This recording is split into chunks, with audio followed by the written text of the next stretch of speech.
This is Janet Talitsky-Clark. She is not only my audience coordinator, but she is my co-star. Now, you are a 13-year-old girl.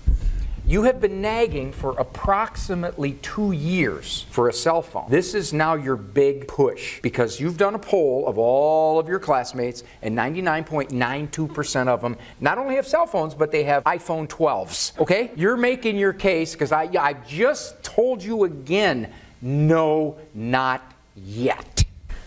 Dad, I was wondering if you could just consider it, just reconsider your decision about it. But you know what? I don't think you've taken everything into consideration. Dad, Janet. What happens? Look, I'm a little 13-year-old girl.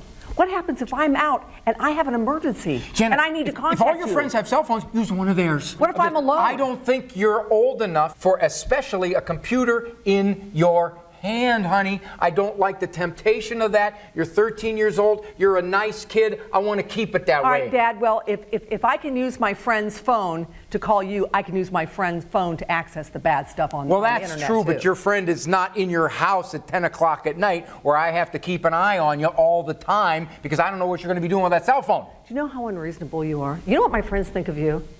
Oh, you're going to cite witnesses now. Stand you. I don't.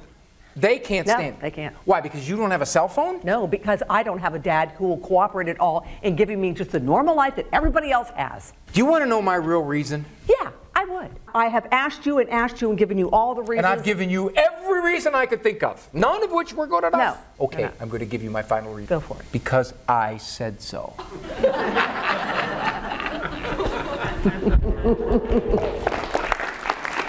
Now, this is what happens. That's what my dad would have said. This is what happens. We give them 2,700 reasons, none of which they like, none of which they say they understand. Finally, we hit our limits and we go, because I said so. And they say, oh, that's a great reason. I'm not going to tell my kids that.